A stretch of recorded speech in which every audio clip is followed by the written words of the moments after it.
Hey sinners, it's Adam Knox. I want to tell you a story today. One about how to kill a slave god and how I killed the slave god in my life. And inside of the story, I'm going to tell you a journey that you may have heard before. And you're going to start to recognize how this same power has lived in your life and how you can maybe at last be free from it, or at least understand its nature and really give an answer to why this false argument in the left hand and the right hand path illusions. At the same time, I've also opened the platform more to some questions, and starting from today, at the end of each episode, I'm going to answer the question to one of you that wrote in or that is answer to one of my requests online. And if you, by the way, have anything that you'd like to ask, drop me a mail at info@thecult.co.za, and maybe I get to include your question in one of these episodes. Whether that is a question that you've got, something that you'd like to learn personally, or maybe even someone you'd like to see me bring on the show or a subject. There's some really interesting things coming ahead. Myself and the team, or the Coven rather, have decided to give a little bit more of a intellectual share and exploration of the dark side of the tree as well as the main tree. And you'll be able to see some of those features coming in as of during the course of the new month. So do be on the lookout for that, as well as another month full of jam-packed interviews and interesting ideas. But today, let's talk about the mystery of the slave god and how to defeat him.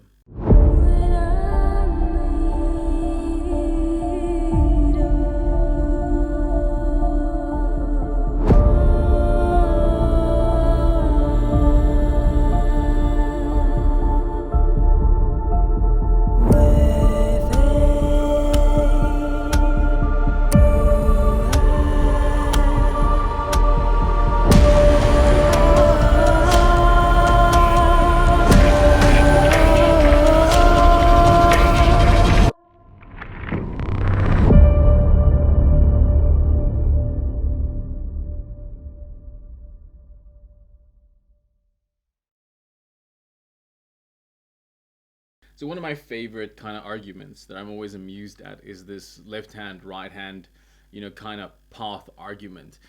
And in today's episode, there's quite a lot of things that I'd like us to kind of explore, but they're all going to tie in quite beautifully around the idea of our personal development and the nature of the slave god and our battle with it. So fundamentally, the big difference in the view sets is that right hand paths are traditional religious viewpoints, and left hand path is anything that's a violation of that. You'll even see the nature in the way the Catholic approach is done for the cross versus the Kabbalistic approach for the cross, each starting or having a different pointing at a different shoulder when this is done.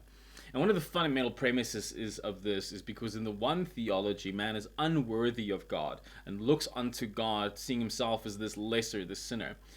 And as such, the tree of life itself is even reversed. And I'm speaking here specifically of the Kabbalistic tree of life and its symbolisms. Yet in the magical traditions and pantheons, we see the exact opposite. The Magi takes the tree of life within themselves and essentially tries to unlock the divine within themselves. Now, based upon this understanding, this basically means most of what we would call, lots of people would argue in the magical and spiritual traditions as right hand path being light based traditions and left hand path being dark based traditions is completely incorrect by this fundamental premise. Because even light traditions try to unlock their divinity. So news for you, you're all a bunch of heretics based upon the original context. Even those that so high and mighty put out their posts about, stopping those in the left-hand path, which are usually magicians, which work a hermetic system or another light-based system, are in of themselves actually practicing a form of left-hand path because they are trying to unlock the divine within, and they see fundamentally that the potential of God is within, and the purpose of even that system of initiation is to unlock that potential and to awaken to its full realization or the attainment of Godhead. You see, the big fundamental catch, though, is, or the big misconception actually comes from a completely different area and has nothing to do with these original or modern day ideas. Now, a classic book to read in the area of sex magic is Demons of the Flesh, and the author in there shares these viewpoints as well. And that is that if we look at the roots of what is the original left hand path, when we take this back to the old tantric Nashida based traditions, the original paths in this, where we find very much the root of modern day yoga and practices like that, in and of itself was simply because the woman was the one always on the left hand side. Hence, left hand path in that sense actually really just meant any tradition that venerated the woman. That's it. So, news for you, if you're a feminist, you're basically a left hand path practitioner. And this is why this veneer of it has also been cloaked onto the path of witchcraft and magic and so many other areas, because magic in itself is a feminine art. And this is not necessarily meaning it is necessarily a woman in that sense. It's feminine in the sense of it is internal. The subconscious mind is considered feminine. So by that same token, again, if you practice any affirmations or any work on the subconscious mind, guess you're doing the same thing. So most of these arguments of left hand or right hand path or good versus evil comes from a primitive mind. And let me explain it this way.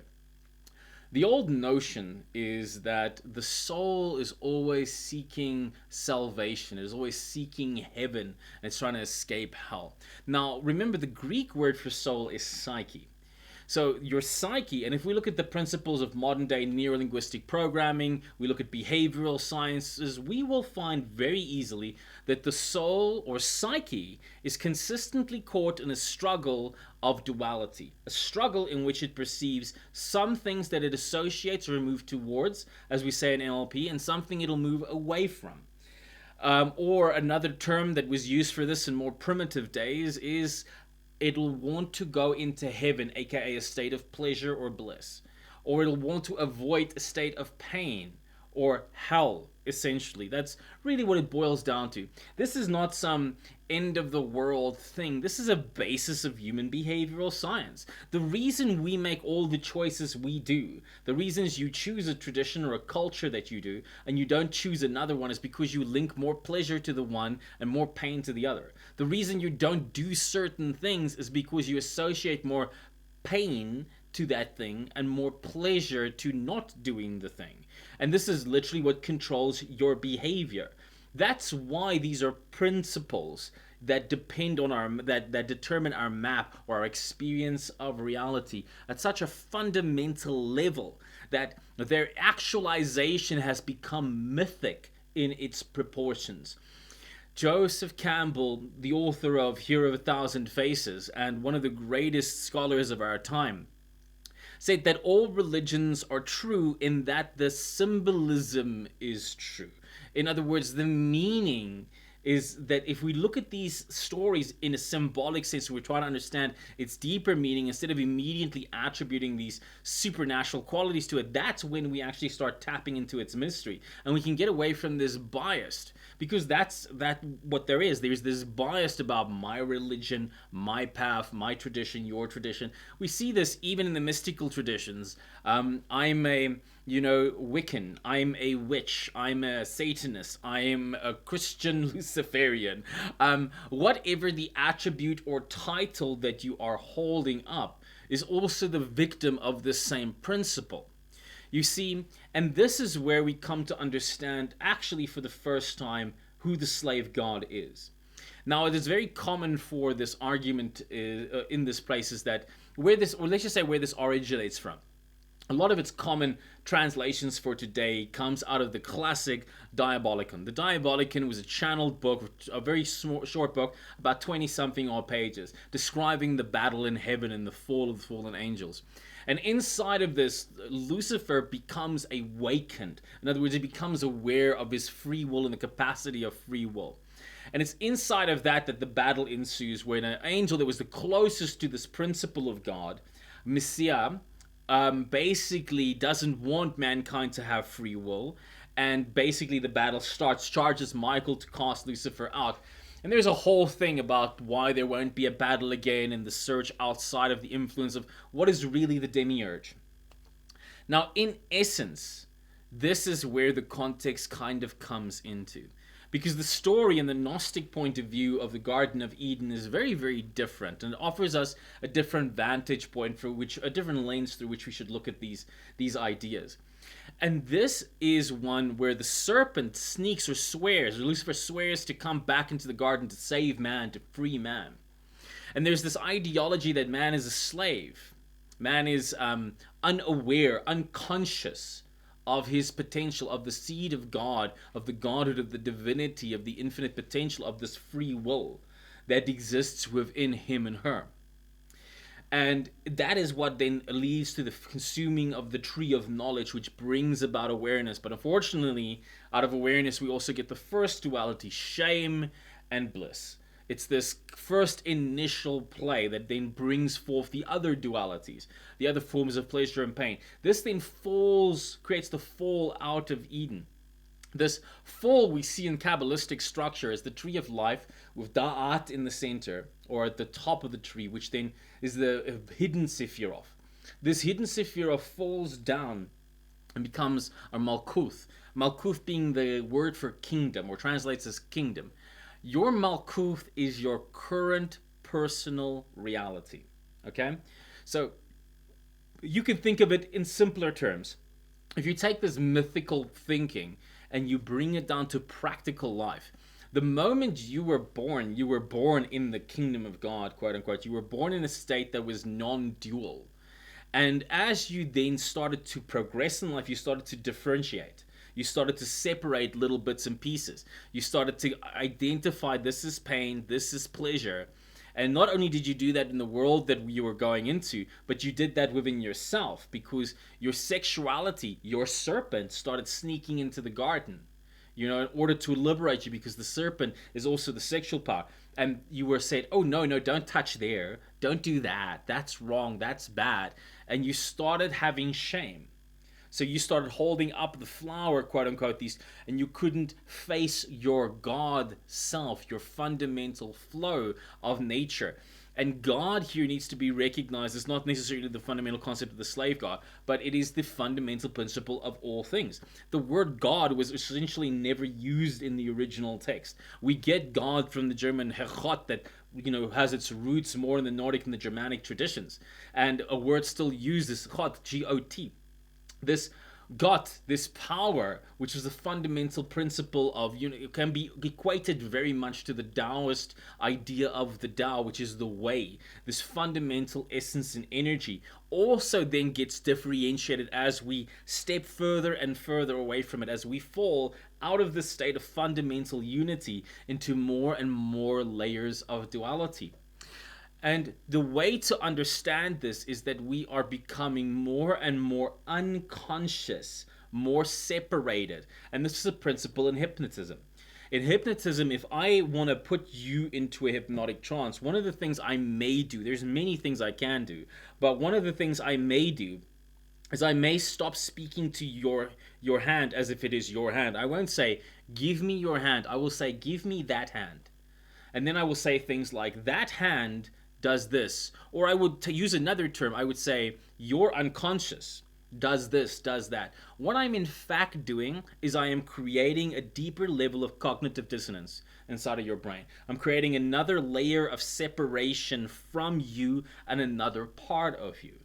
Now, our shame was the first degrees of separation. This doesn't mean you were perfect, and here's where the doctrines of manipulation comes in. The doctrines of manipulation will tell you things like, oh, you must be again like a child. That text is a little bit incomplete there. You see, when you were a child, you were not perfect. You were just not tainted. That's it. You were raw potential. That's all. You had the infinite potential of the divine within you. You were not divine by and of itself. You were as unaware as birds, with little birds, and this is the nature of the Garden of Eden. When they fall, they are all they're unconscious. They're asleep in that sense. They are not aware of, they're not making the conscious decisions. Much the same way as birds in flight do not make their conscious decisions when they need to migrate. And animals when it's time to breed, these are almost decisions being made for them at a group or a biological level. There's biological processes, there's fundamental processes of the planet that are at play here, which is outside of their conscious range. And this is where we find the key. The slave god, or what was referred to then as Yahweh, is the one in which we are a slave to. In fact, we see his behavior pattern in the Old Testament as being very vengeful, very moody, very opinionated, very much like an arrogant human being that feels more empowered or more, privileged than they actually are. Why does it need worship? Why does it need all these venerations and things like that? The fact of the matter is that it already has the worship. And allow me to explain that through the principle of the elements. When the Hebrew language is kind of defined, there's the idea of the supernals, the mothers and the double letters. It's broken down into three supernals, which is the Aleph, the Mem, and the Shin, which can be seen as the elemental and alchemical principles, which also attribute to fire, water, and air. And then we get out of that the 7, which attributes again to the 7 planets, and we get the 12, which then attributes to the 12 signs of the zodiac. And we can go into endless correspondence and links to how the 12 signs, again, linked to the 12, apostles, and all of this kind of stuff here. Now, Jesus is another character, and we'll get to that character in a minute to see how this all relates. But only at the bottom of the tree, only in the final one, do we find Malkuf, which is the outermost layer. It's the most furthest degree of separation. And that's where we kind of find ourselves. So as we've done this fall, we are there now in earth. All right? Even though all the elements are present, we're in earth. We're in the physical matter of things. This is also considered to be, in some theologies or some cosmologies, the gate of the Klipothic world. Others would position it going through Da'ad. Both are true depending on your cosmology you subscribe to, but we'll chat about that. It is here that we come to understand that most people, and if you've done any degree of therapy or work on yourself, you'll be aware that you are not aware. In fact, so much of our behavior only is going to come to the front when it's oftentimes too late. Like the oracle says to Neo, you've already made the choice, Neo. You're here to understand why you made the choice. A lot of our therapy, especially when we grow old and we start looking more into our inner selves and what's going on inside of us, we start to recognize there are these unconscious factors that were at play. Unconscious beliefs and paradigms and models of reality, unconscious ideas. Now, when we look at this from a magical context, even if we take the moon itself, which is the symbol of the subconscious mind, which is the symbol of Yesod and the tree of life, which is the first sphere outside of Malkuf, outside of our conscious current awareness or current reality, is then the subconscious mind. It is also corresponded to our own sexuality. So in other words, that sexual serpent that came in our first place, and then through judgments and associations we linked pain to, we disassociated, we made it, we pushed it even more unconscious. This natural resource of our creativity, we pushed more unconscious. In fact, we see its nature as evolution, because every major act of influence or evolution, in our society has always been preceded by a change in our arts and in our sexuality. The arts, again, can be related to Venus or Netzach, which we also then find in the Tree of Life. Another factor that seems to be unconscious. Another one is the driving mercurial aspect, the arrogance that almost brings about the brilliance and the genius. These are all form factors inside, or which we are more unconscious of. So this language of the spheres becomes then a language of the archetypical nature of the self, the blueprint that we are operating on from an unconscious level. And the purpose or the practice of magic then is to awaken God, in other words, to make known the unknown, to become conscious of that deepest, most part. And not only to become conscious or reconnect with that part, but to fully mature it and to give it a healthy expression. You see, the fall is necessary. The fall wasn't the curse. It says, and now man has become like us. In other words, that's the moment we become gods. That's the moment we awaken to the potential of our free will. That's when that journey actually begins, is the moment the serpent comes into the garden and we eat of the forbidden fruit. But now we associate shame with it and we keep repressing, and these keep creating unconscious factors that manipulate us. In other words, that enslave us.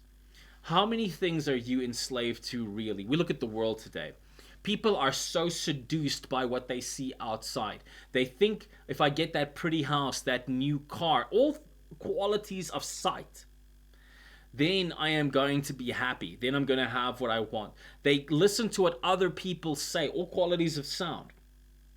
And they listen to other people for affirmations. And they trust in that, and they use this to make judgments and assessments. We're easily seduced by beautiful sounding words and ideas and concepts. We are easily seduced by our senses. The senses are, again, a manifestation of that same Yahweh principle. Now, in essence, what that principle breaks down to, if we take away the arguments of deity projection onto it and old entities that review themselves under this, and we forget about all that, and we simply break it down to its core principle, this idea is the tetragrammaton. The tetragrammaton, which translates as the holy four-lettered name of God, is Yod, He, Vav, He. And these four letters describe very much those three supernals, those four aspects of the elements, and the fourth, which is earth. Okay? Now, we see a difference between that and Yeshua when he comes in the translation, because Yeshua is oftentimes described to as the pentagrammaton, or holy five-lettered name of God. In other words, it has the same four letters, but it has a fifth one now included into it. And that fifth letter included into it here is the letter Shin. Shin then basically translates as the purifying fire. This means each and every one of us has all four of those elements in our nature. You and I are the slave god initially.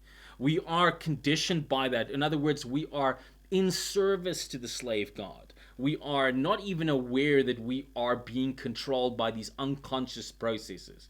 Now, those unconscious processes we manifest through our psyche or through our senses, yes. And that's why even texts like the Bhagavad Gita demonstrates the idea of man being driven by his or her senses. You know, how we're seduced by the external, the material, because we're meaning-making machines. We're trying to project that meaning, which really is from us, our own beauty, our own tiferet, our own soul, inside of the world.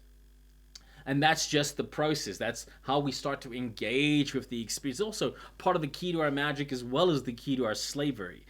Now, inside of this journey of beautiful transmutation, what the adept or the initiate does is the initiate then raises their consciousness out of Malkuth systematically into other spheres, and not only becoming aware of them, but purifying them and then maturing them, going through an alchemical process with each of these components to recognize that what I'm projecting out of the world, what I'm actually a slave to, unconsciously, I now need to control. Whether I'm a slave to thinking my partner is the best thing in the world, you know, or my company, or this, you know, when I have that car, I'm going to be happy. All these external projections and unconscious games that we play. Do you know why you get angry? Do you understand what your value systems are? Do you know why you do all the things you do, or how much of them are unconscious? You see, this goes even further. Like, there's a principle known as attachment theory. And attachment theory, and I'm not going to go into too much detail with that, but attachment theory helps us understand why we get jealous and why we love the way we do. You get, for example, an anxious attachment approach, which is somebody that's constantly pushing. They're constantly trying to get the attention. They almost come across as needy. This is in and of itself a corrupt, shall we say, air element. You know, it's overthinking, or it's over-analytical, or sorry, let me correct myself there, an overactive water element. So it is a water element that's gone into its negative, it's corrupt. In other words, I'm completely controlled by that thing. I'm not even aware of myself doing it. I feel like I have no control over it. I just do. It's a compulsion. It comes up unconsciously. This is my slavery to that dimension of the slave god. Now, in the same context, I can have the opposite strategy, which is an avoidant one. An avoidant one is where I'm almost not involved at all. I don't want to get anything inside of that. Like, it's the person that, the second things get intimate, the second they get close, they pull away, they push away, they're not there. They're not able to experience the full depth of love. Especially if we understand that all the traditions always say to us, God is love. This fundamental Tao is love. Because it's the ultimate unity within all duality, which is what the fundamental translation of these names kind of comes down to. It is our deep rapport with each other that also empowers our magic. How can you influence anything that you are not connected to? This is why magic works in the first place. Now, it's inside of this that we see these manifesting in our therapy, in our sciences today. When we look at the way people struggle with relationships, the combine of these two, which is an heir or a corrupt heir, is what's called a disorganized attachment style. That's somebody that has both. They've locked themselves of the one and out of the other. They're avoidant. They're anxious. They're overcomplicated. They're pushing too much. They're demanding too much, and then they pull away. They still don't want to commit at the same time. That's a disorganized style. So now you see what happens when the air gets corrupted, when the water gets corrupted, and when the fire gets corrupted. These elements need to be purified inside of ourselves. And in other words, we need to understand these unconscious processes that we are running, where they're coming from, what their roots are in our lives, what's our deeper kind of issues. It's not just a matter of a simple ritual or a simple spell. Liberating yourself from the slave god means liberating yourself from slavery to these dimensions of the god body. Because they're all components of the matrix. They're not good or bad by any sense of the word. They're just principles. They're fundamental fabrics of the nature of that. Now, we can put masks on them, and many traditions have. The same way an effective hypnotist or an effective influencer can take a fundamental principle of your psyche and then say, oh, that's your unconscious doing that. Oh, that is this doing that. And then what happens is your brain starts to associate the two. This is where the manipulation comes in through the religions and traditions and things like that. And you know what? If it serves you, great. But if it doesn't serve you, let it go. And walk away from that and start designing your own universe, because that's what the journey is about. You see, as we begin to purify or liberate ourselves from the slave god, and ourselves become the God above God, the awakening above that. The same way even Yeshua does. Christ comes in and purifies the four elements and unites them inside of love. And love, again, here means unity. This is the journey each and every one of us has to go through in our progression. And this kind of expands under the notion that, again, the old phrase that says, Jesus was not a Christian, Buddha was not a Buddhist. These were men who unlocked access to that component, that divine fundamental self that each and every one of us possesses. Jesus said, "They will come, those will do as I do, and greater things shall they do." And it's inside of that we recognize that the propaganda, the slavery came after. They came after when other people started programming their philosophies and their ideals inside of it. Many Jewish people still believe that Jesus carried the plate of the Shem HaMephoros, on his body, which gave him the abilities that he did. This is the extended formula. But understand that extended formula, the minimized or compressed version of this, is still the tetragrammaton, still the four-lettered name. So when that letters, we liberate ourselves from its slavery, and we start to unlock its power and potential, and we become its master. The same way pain and pleasure controls you, versus you becoming aware of pain and pleasure and consciously deciding what is going to mean pain to you and what is going to mean pleasure to you, and then becoming conscious or matured spiritually inside of that mastery. And that then is the overcoming of the duality. This impulse that is inside of us at the very base, that is the rebellious spirit, that some would refer to as Lucifer, as the one that falls, the one that rebels. It's a part of our nature. Regardless of what your path is, it's inside of you. And the catch is people that just try and repress that component, not integrate it, they are the ones that end up having the biggest shadows to cast. The greater the light, the greater the shadow. That's why we see so many of these people that are great light workers, supposed to be, and they're really deeply freaking damaged. They're causing more hurt than good, and that's why you oftentimes see people that are supposedly evil, bad, whatever, left-hand path practitioners being the most compassionate, kindest people in the world. Here's why. See, a lot of people look at the path of those traditions and they go, oh, they work with demons, they work with that. You can think of the dark path as advanced shadow work at a universal level. That's really what it is. In the philosophy of the Kabbalistic theology, the light of God first tries to manifest, but the Sephirah couldn't handle it, and it shattered and created the Klippa, the fallen tree of life. And then only was the tree of life produced. So it's out of the darkness that the other tree kind of exists. But it also recognizes the philosophy that inside of each of those Klippa is the Nitzutzut, which is the foundational light essentially necessary to clear up the way. Hence why Crowley, Kenneth Grant, and many others would talk about the journey as one walking up the tree of life all the way into Bina, and then from Bina being swallowed in through Da'at, through the abyss, to do the real dark work, the real hectic work, in the shadows to unlock. And then those quote-unquote daemons were actually daemons. They were guides. They were, deeper fundamental archetypes or components of the universe that we would then have to operate or work with or ascend to and mature into. The same way we had to become conscious and attuned into the ones in the light in the first part, and then into the ones in the dark. And only through that can we mature our way up to the top and then out into Chokhmah, and then finally into Keter. And this is where the big choice would be. The big choice would be, do I fundamentally dissolve into the universe and become one with God? And that's the phrase, when you see God, you are no more, because your entire personality portion of the brain is just eradicated. It's no longer you're functioning at a cerebral level. Versus, do I simply stay in Chokhmah or stay just in front of Keter, and then utilize my power now that I am free of duality, now that I myself am Abraxas, or I am the mastery over Abraxas, which is the principle over, or what's called the God above God, the principle over all duality, over all light, over all darkness, not subject to either of it. So the truth is, in the esoteric philosophy, is that you are not man, but you are man initially, and you're taking man and evolving it. This is the philosophy of Adam Kadmon. Adam Kadmon, which is the perfected man, the man who has awakened all these portions of the tree in order to liberate him or herself. But the catch is the bias, the duality that comes into this, which is still a victimization of duality. Practitioners that stand on the one side of the tree and they're just going, no, I'm not going to go into the other side because that's bad and that's evil. You're just not completing the journey. And others that are also on the opposite side of the tree that just judge, the other one. This childlike argument between the traditions and the path creates dissonance inside of the psyche, or takes the dissonance that is there, that is manifesting in these things, and increases its intensity even more, creating a sense of separation inside of the practitioner.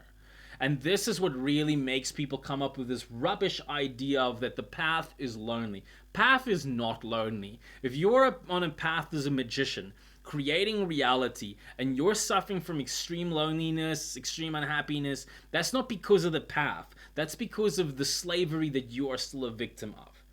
So it doesn't matter if you're left hand or right hand or whatever you call yourself. If you're not resolving these issues within, if you're not becoming conscious of these unconscious processes, you are a victim of the slave god. Now, I say that I killed the slave god. And sometimes I have, he's like Osiris, he resurrects. Sometimes I have moments where I have to reface him. But we go through this journey overall and over again in life. And the best way to the journey of ultimate love is through the death by love. You see, whether you're falling in love with a person, whether you're falling in love with a business or an idea, and that thing gets taken away from you, sooner or later, you, like Lucifer, will fall. And it's in the fall where you have a choice. The choice is, and this is the way you're really learning to cultivate free will, where you can believe in the doctrine and the narrative of reality that you first had, or you can become aware of the unconscious forces behind beliefs, paradigms, ideas, planetary influences, all these that were controlling you and kept you in that place, which you now have evidence for was not what you were meant for. Or you can rebel up against heaven. And by heaven, I mean your original idea of pleasure and purpose. See, this has nothing to do with some Armageddon inside of the world. I've seen the same thing happen with so many practitioners of Enochian magic. Enochian magic, to a certain degree, brings about the Armageddon of the personal individual. It's your own Armageddon that happens. The world goes on just fine. Nothing happens there. It's your personal transmutation. But it can be so intensely real because for you it is. And because it is real for you, magically you're affecting your world in that way. You will literally be vibrationally pulled out of other people's lives that aren't in matching vibrations, and you'll be tuned into vibrations specifically to it. And this, however, is where the left-hand path, or the dark path in that sense, the dark klipa, teaches us such valuable lessons, because it teaches us how to go through the transmutation, through the pain, through the loneliness, how to find the meaning and the power inside of a shattered reality and hell and pain. But it's difficult, and why a lot of people suffer is because they haven't even gotten aware of the things on the light side of the tree that's controlling them. How are you dealing with it at that level? And this is sometimes the danger why I believe a lot of people struggle and they come up with these extreme fantasy versions, because they cannot still differentiate from what's going on inside of their unconscious. Now, a sad thing that some people may say is like, oh, so this is all just psychology, it's all just unconscious processes, my brain and my childhood and my future projections of myself. Well, to a degree, yes. It is your inner child is your past self, your higher self is your future self, your presence is where you want to bring all of these so they're aligned. That's the Trinity, and that's the alignment or rapport within yourself, and out of that you establish rapport with the universe. But it is more than that. You see, once you're in this space and you begin to truly believe in yourself, and you believe in yourself because you have healed yourself. The reason you don't love yourself, the reason you don't believe yourself is because you still have these separations of yourself. You don't even know you. You're looking for it in relationships. You're looking for it in, success and in businesses and money and stuff like that. The truth is, you just need to survive financially. You need a shelter, food. There's very little that we actually need as human beings, but people feel like they're gonna die if they don't have the new iPhone, or if they're seen in a certain way, so they filter themselves through someone else's point of view. I heard a beautiful saying in an episode of American Gods season 3, and I forget the goddess's name, when she walks out and Shadow Moon's asking her, what changed, and she said, for so long I was seeing myself through other people's eyes that I started believing that's what it is. Now I'm paraphrasing a bit. And the change was for her that she started seeing herself through her own eyes, who she needs to be, her own beauty, her own sacredness. How many of you are looking for someone else to see you? We understand from all these influence technologies, winning conversations and crap like that, it was like, make people feel understood, make them feel heard. That doesn't show us an influence technique. It shows us how broken human beings are. It shows us how deeply separated and disconnected people are, and they shatter their relationships, and they shatter every single aspect of their life chasing a ghost. Because that's what it is. You're thinking you're going to find the one, you're thinking you're going to get the, perfect, it's going to come, that perfect life's going to come. You are the perfect one. You are the perfect life. You are the beauty that you seek. But you've become unconscious to it. You are a slave to the slave God. And unless you take the actual steps and processes to become aware of the slave God as it operates inside of you, what is the elemental makeup? What is the quality of your attachment wounds? Then only can you achieve the final attachment wound, the final attachment style, which is secure attachment. That is when we can securely attach and bond with people. And if they leave. We're not lost. We're not broken. This is closer to a state of Zen than years of meditation is ever going to bring you. And this is the recognition of the liberation that we need to go through in order to unlock our own divinity, to realize, as Psalm 82 said, ye are all gods, and you're the children of the Most High. But recognize now here that when we speak of the concept of God, I don't care if you use God or universe or the dragon or any of those terms. The term you use does not matter to spirit. It is a symbolic language by which you neurologically associate and fire off vibrations and intent inside of your nervous system and your energy matrix, and that is what is heard. Okay? That's why some people can do practices that work like that, and others take years and they do the same work and it doesn't do anything. It's because the internal representation, the internal narrative is different. In the one's narrative, the world is gods and monsters, and the other one's narrative, they are the gods and monsters, and they have endless potential within them to manifest this great vision inside of their heart. Now, that's a bunch of information. I hope you've had some fun with it, and it's opened your mind to some other possibilities. And if there's something that you'd like me to go into with more detail, please give a comment, beneath this video, or make sure you've liked and you subscribed and given us some support, or just drop us an email at info@thecult.co.za. And I'd be happy to answer that and kind of go into a little bit more detail. So stick around for a few seconds, and at the end of this video, I'm going to answer, a question from one of our friends.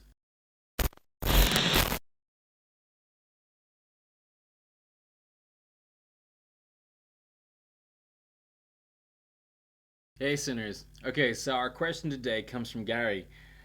Gary asks, when it comes to transmutation of the vital energies internally, how would you best describe the milestones one exhibits on successful transmutation of vital energy into essence? Now, good question.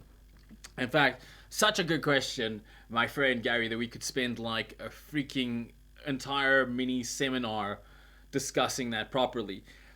And I take it you bring that question from an educated space. You've done some work and some research in terms of that. Now, we have to qualify the question at least to a degree for the sake of this conversation. And please, if I'm getting the context wrong, do just send me an update and let's kind of refine that.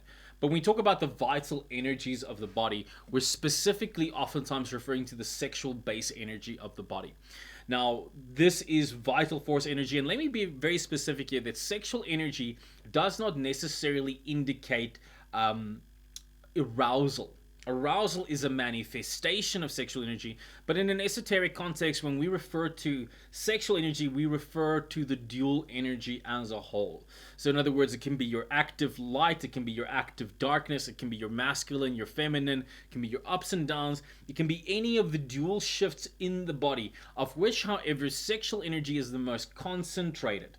And this is why it has been oftentimes very much associated, also alongside of its position, to that of the base chakra. Now, a very interesting philosophy is on the journey of Yeshua in the biblical context. He starts his journey off in Bethlehem, Beth Alehem, which can be translated roughly as house of bread. What an appropriate name for the base chakra, and ends in Kolkata, which is a place inside the skull. What a perfect name for the crown chakra. The journey of Yeshua is actually the journey of the dual energy, of the sexual energy now being purified and brought up through each of the chakras, the seven heavens, the seven kingdoms, into achieving enlightenment. And it's just before the last one there is the death. When I see God, I am no more. In other words, when we spoke about earlier in the session, we spoke about the addiction to the slave god. Well, the way that I liberated myself from the slave god is I died. I literally died with enough pain, enough transmutation. All my old attachments and addictions to those principles, I was liberated from. I broke free from through death, through eventually linking so much pain to it and breaking from that narrative, and then starting to see myself as the actual source behind that, recognizing that principle within me, and then as such becoming the source of it, no longer feeling a dependency or a need for it outside of myself. And that's when the energy relationship with it shifted and I became in charge of that vibration. Now, that's macrocosmic. So in other words, as we start to transmute this energy correctly inside of ourselves, the transformation happens at multiple layers inside of it. It's the energetic level, the psychological level, and the behavioral level at the very least, and then ultimately at a quantum level, if you will. So it's still that fourfold nature of our being that we have to have these manifestations of each of the tiers. So that's the important thing to recognize or to remember. When we begin any journey or philosophy inside of the magical journey, we go through the elemental philosophy. In other words, the first thing we get is air. Air is the imagination or the visualization of a thing. It is also the intellectual gaining of data of the thing. It's the mental exercise around it, if you will. The next stage is the actual action component, which is the fire component. In other words, when the air then affects the fire gets stimulated. In other words, I'm now doing the exercise, I'm doing the breathing and the transmutation. It is then from there on that I activate actually water. The water comes in response to the fire, and we often see this in the mythologies of the fire and the ice being the first two principles, the core principles of the duality. So this is again that duality starting to resolve itself. That then comes up in my being as the water. In other words, now I start getting the emotional vibration for it. And first it's a push. I got to push for that feeling. But it's a feeling. Once I get that feeling going and I've taken the action and I'm aligned with the data and the information, now suddenly my body starts to respond. And the moment the body starts to respond, that's when it's earth. In other words, now you've completed the alchemical chain or the elemental chain under the guidance of spirit. In other words, under the guidance of purpose. You have a clear why, and that's when it works. One of the things that oftentimes makes a lot of people struggle with their practice is because they don't even know why they're doing it or what the end result should be. And because they don't do that, there's a degree of disassociation. It's the same as in a hypnotic sense or in a film context. If I'm influencing somebody into a certain direction or a certain purpose, and I don't give them an idea of what that frame is, if I don't paint a picture of what an archetype looks like, for example, Anubis, and I talk about the qualities of Anubis, and while I'm doing it, I'm making you picture gold, and I'm making you picture the snout, and I'm making you picture these things, then it wouldn't mean anything if I suddenly showed you that image. But if I've pre-framed you, if there's been some immersion into the philosophy or into the tradition or into these ideas, now just simple hints of it is enough for the subconscious mind to cling onto the thing and go, oh, that's the meaning. That's why, the utilization of sigils and the utilization of a lot of these things eventually sometimes don't have any value for people until they've actually done their research around them. There's been that cognitive association to the purpose, and from that we can generate the experience by which we then produce reality.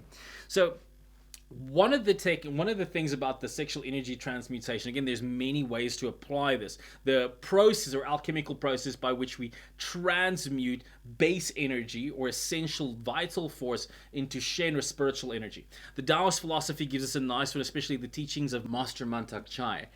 Now, if you find Mantak Chai's work or body of work a bit dense to get through, Eric Yud Love, which was a student of Mantak Chai, has also written a couple of books, Taoist Yoga and the Sexual Energy, as well as Taoist Yoga and the Tree of Life, which is a nice correspondence to help you bring that Eastern kind of idea along with Western Hermetic magic into a bit of an alignment. But what happens if we begin this process, as we begin to generate sexual energy inside of the body, and we begin to breathe this energy up, because this is oftentimes really the missing key for a lot of practitioners. A lot of practitioners are just breathing. They go to a typical yoga class and they're just inhaling up the energy, and this is good. This is a key, but it's not the main key. The main key is still the transmutation of sexual energy. That's really the fundamental of it. So as I then inhale and I transmute this energy and it starts to go up my spinal column, I may experience a bit of a burning sensation, but not like an energy, like a body burning sensation, more like an energetic burning sensation, like a burning clean. And as it actually enters this base channel, that's actually what happens. The sexual energy itself is still in duality, hence the old phrase that, attraction is based upon opposites and love is based upon rapport. And this is it. So that attraction, that duality, that sexual energy current, the vital force of the body is now being transmuted. So there's a stage of this purification. Now, if you do any type of high ceremonial work and you're bringing an energy from the top down at the same time, that'll add to it, and it'll also help purify if that energy is stuck, getting loose. Because a lot of people get stuck in that stage. They struggle to transmute the energy. In fact, if you're doing any of these practices and you still find yourself intensely in want or need or in arousal, that energy is just not transmuted. Once the transmutation begins, that energy transforms and it becomes this sense of life, the sense of vitality, even a sense of joy or a sense of power or a sense of energy. But it is a pure, cleaner energy that is non-dual. In fact, a very similar phenomena happens when we start to understand psychic readings inside of the eye, or psychic impressions versus emotional or ego projections. Emotional ego projections usually have a duality type emotion linked to it, whereas intuitive emotions or intuitive insights have a pure sense of knowing. There's no immediate emotional positive or negative association attributed. We only tend to get that once it makes its way into the neocortex and it kind of gets filtered through our processes. Now, Once that energy starts to move up, there's a couple of things that can start to occur for the practitioner here. Now, in the beginning, in the early stages, remember there's these, we spoke about that air, fire, water, earth kind of tiers, and that also then relates to the Kabbalistic worlds of the Atzilut, Bria, Yetzira, Azai, which is again like you can consider the collective unconscious, the personal unconscious, the subconscious, and then finally the conscious. These tiers we are all the same thing when we're working. So when we're first doing that visualization, we're basically operating at those top tier levels. And by continued practice, it comes down to the physical levels, meaning it becomes more physically intense. We get to feel it more real. We're more involved in the process and the experience. Now, when this begins to happen, so again, like it won't necessarily happen in your first session. You may just experience warmth, heat, things like that rising up. But once it actually transmutes and that energy starts to go up the spine, something interesting starts to happen inside of the brain. Now, selfless plug again for the cult. If you want the full details of what really happens in the brain and the biochemistry, we do go into detail with that in the cult, but in the cult of you. But for now, just understand that this change of energy actually creates change in protein release inside of the body. This also creates an alteration in your state of consciousness, which creates a dissolving of the identity that we're very familiar with. That old phrase, when you see God, you are no more. This is literally happening. You're disassociating from the neocortex, associating to the cerebellum, and as such, that shift starts to happen inside of you.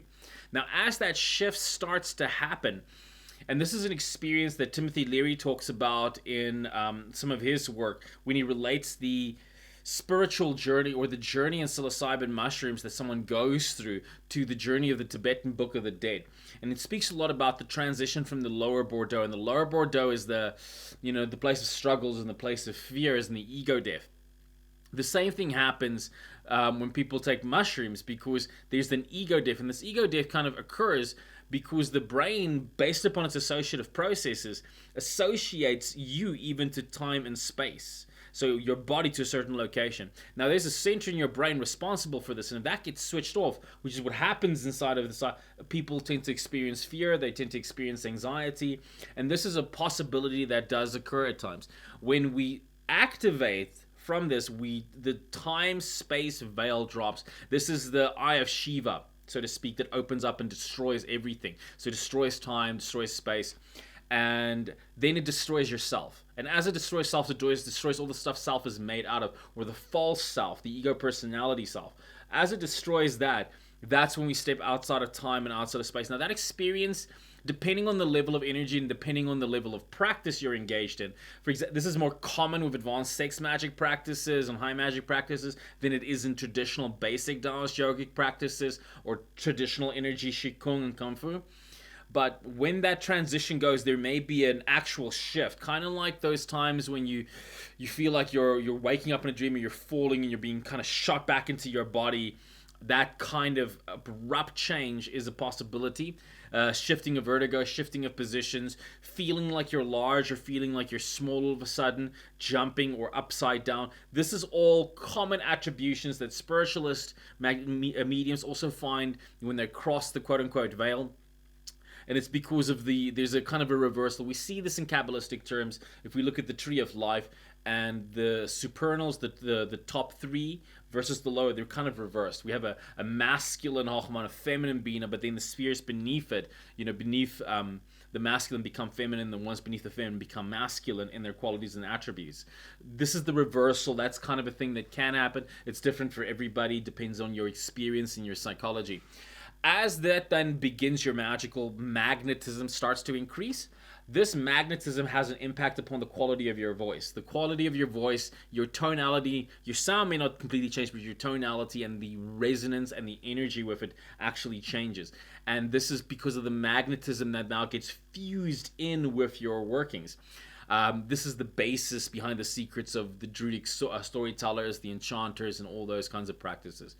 Now, once we go further, as we progress inside of this, remember, this is purely the magical component or the energetic component. So you may experience that for short intervals, it may be a process, or a low magic thing where it happens for a little bit and then it kind of goes away. But as you do this, you kind of set in a chain reaction, because remember, what happens in the unconscious is now going to cascade down.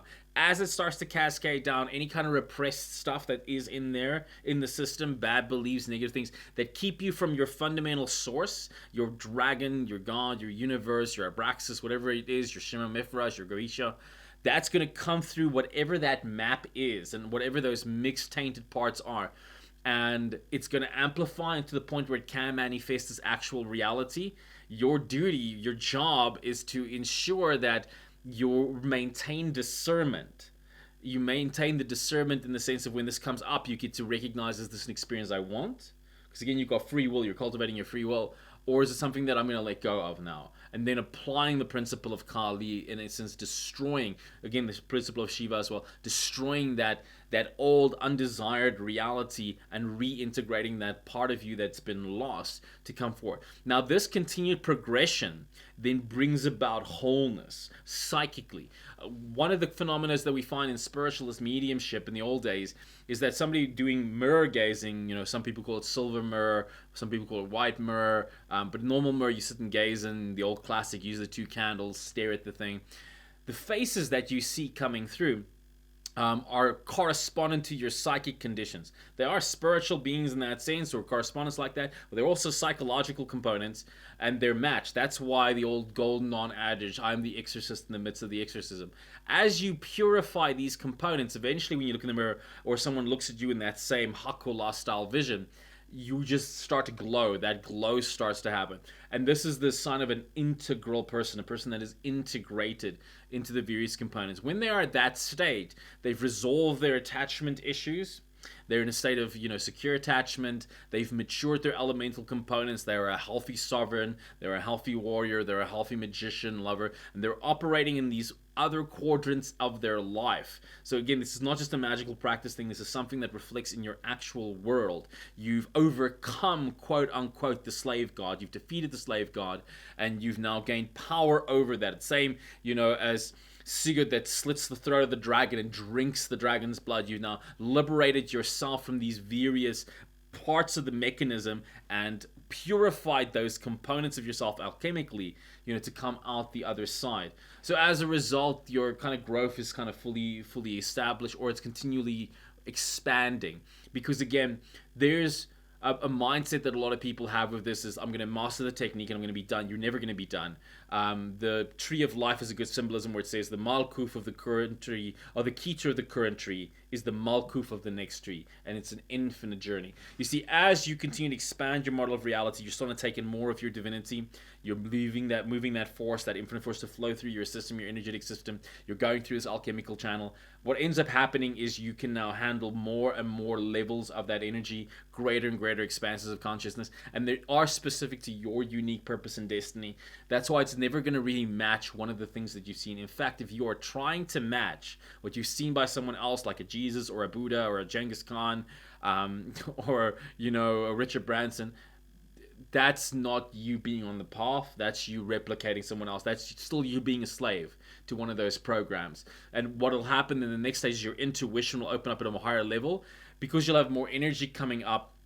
Natural phenomena that starts to occur is increased sudden flashes of light and sudden flashes of energy at spontaneous level. This is because there's more energy now available in the system, which then feeds and nourishes the other centers. In the Taoist tradition, we look at the three treasures. That three treasures will populate the lower Dantian, which will bubble up to the mid Dantian and the upper Dantian. This then empowers the chakra system, or the energetic system, and that energetic system then, once empowered, can then operate at a better level. This is part of the reasons lots of our manifestations struggle. Besides internal resistance, there's just not enough energy to feed those things and truly magnetize them.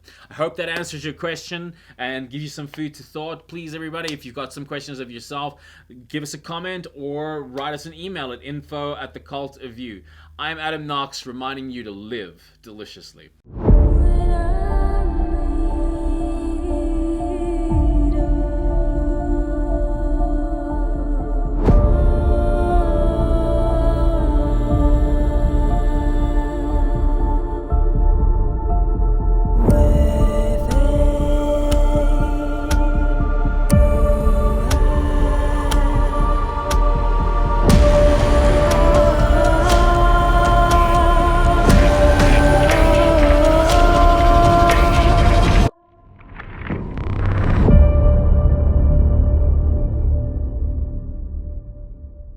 family, it's Adam Knox here. Thanks for supporting this podcast and, these ideas. I really appreciate free thinkers, like yourselves, that are willing to challenge conventional norms and think for themselves and take on new challenges and look at new ideas. And as such, I want to say that if you haven't yet, if you are looking at ways to improve your knowledge over the entire field and you're looking at a regular feed of ideas and concepts to keep improving yourself, I'd like to invite you to sign up at the Cult of You. All my teachings and all my ideas are there for only $19 a month, and every month I bring you a completely new section of some of the most cutting ideas, and I'm constantly adding to that. So I'm constantly reviewing and adding more knowledge as I gain them, and you'll see a lot of the interviews and a lot of things that I do extend on some of the subjects that I cover inside of those areas. I do take quite a bit of effort to make sure that the filming is also quite good, and to give you not just a demonstration of rituals, but also talk you through the psychology behind them so that you're empowered to do them. And I cover every subject under the sun, from science to art to magic to all the different systems out there, from the Golden Dawn to the Western traditions to the Left Hand Path traditions. We discuss technology and technomancy. We discuss sex magic and seduction. We discuss so much more, from purely the mental aspects to how do you deal with the darkness when it comes up, as well as how do you take those things into business and into your romantic life, as well as what are the keys to make your magic work, as well as to unlock different degrees of spirituality. So if you haven't yet, please consider signing up at the Cult of You, and you'll be able to send me a mail and message there, and I'll be there to help you personally through mail correspondence and chat you and guide you through the entire process. And if you make it through the first year of the entire cycle and you graduate to the second year of the program, you're able to have direct sessions with myself and some of the members of my temple. And I look forward to helping you whether you go that route or not. Please keep enjoying these podcasts. Please share them with people that you think they're going to find value in them. Like and subscribe to the show. And please send me your messages to info@thecultofyou. I would love to hear what are things that are important to you. What are ideas and concepts that this raised? Maybe this inspired you. Maybe this made sense to you. Maybe this opened up something. I'd love to hear that. Please talk to me and please share with me. Write in the comments and give me your ideas and concepts. If you're watching this on the YouTube channel, if you're only watching this on the YouTube channel, please head on over to Spotify and do subscribe. And if you're listening to this on Spotify, go check us out on YouTube. But please share these ideas and these concepts, and let's have a conversation. I'd love to hear from you. That's it for me. I'm Adam Knox. This is the Cult of You, and remember, live deliciously.